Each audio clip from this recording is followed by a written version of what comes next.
Adnan Syed was 19 years old when he was sentenced to life in prison for the 1999 murder of his high school sweetheart, Hae Min Lee. Years later, the popular true crime podcast Serial cast doubt on his guilt, and in 2016, Syed's conviction was overturned. Now, a Maryland appeals court has ordered a new trial for Syed, and it's the topic of tonight's episode of Grace versus Abrams. With over 175 million downloads, the podcast Serial became a cultural phenomenon and made listeners wonder, did Adnan Syed really kill his girlfriend, Hae Min Lee? Adnan Syed and Hae Min Lee, pictured here in their yearbook, were high school sweethearts. But a month after they broke up, Hae suddenly disappeared. On February 9th, police found her half-buried body in Baltimore's Leakin Park.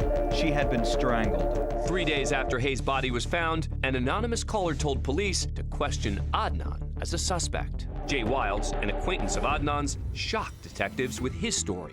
He opens the trunk, and all I can see is like Hae's lips are all blue, and she's like pretzeled up in the back of the trunk, and she's dead. Jay Wilds was the prosecution's key witness. He received a plea deal in return for testifying against Adnan.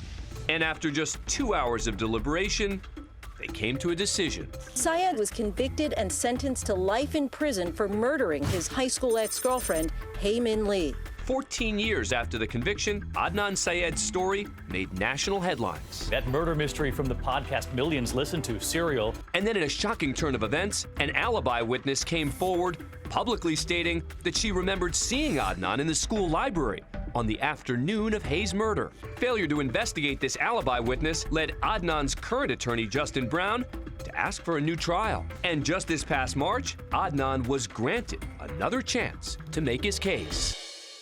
And joining us now are the hosts of Grace versus Abrams, Nancy Grace and Dan Abrams.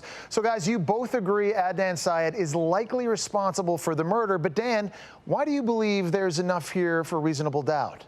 Jay Wilds is reasonable doubt. I mean, he's the one who takes them to her car. He's the one who gives wildly different stories about exactly when he sees the body and where he sees the body, and each account he gives seems to evolve. You've also got a possible alibi witness. Why is this podcast so interesting to people? Because there's reasonable doubt. So I think that this case sort of reeks of reasonable doubt, even if you conclude, as I do, that Adnan Syed likely did it. Okay, Nancy, why do you disagree that Jay Wilds could have been the killer? Well, number one, a jury sat through all this evidence and found Adnan Syed guilty in the murder of his high school sweetheart, Hae Min Lee. First of all, let me point to the fact that Jay Wilds, who testified for the state, had absolutely no motive whatsoever to kill this high school girl. She was sleeping with Adnan Syed. She breaks up with him. She gets a new boyfriend like that. And then word spreads like wildfire around school. She's sleeping with a new boyfriend. She turns up dead less than 2 weeks after the breakup with Adnan Syed.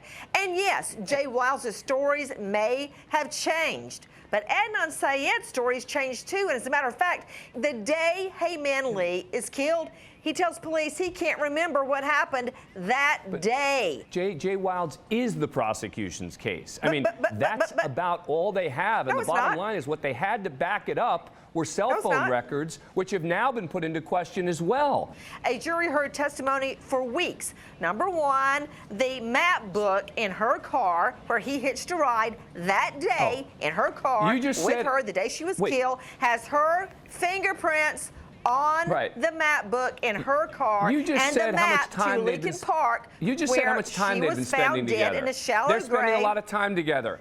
Oh my goodness, lo and behold, fingerprints are on a map. They were together. They were looking at a map together. Oh my goodness. And most significantly, regarding the map, is that the page for where her body's buried is torn out of the map, and his hands are on the map. I think that's very significant. Dan, you're getting some of this tonight. You see this? All right, guys, great stuff as always. I can't wait to watch more. And you at home can be sure to watch more tonight on Grace versus Abrams, 11 p.m. on A&E.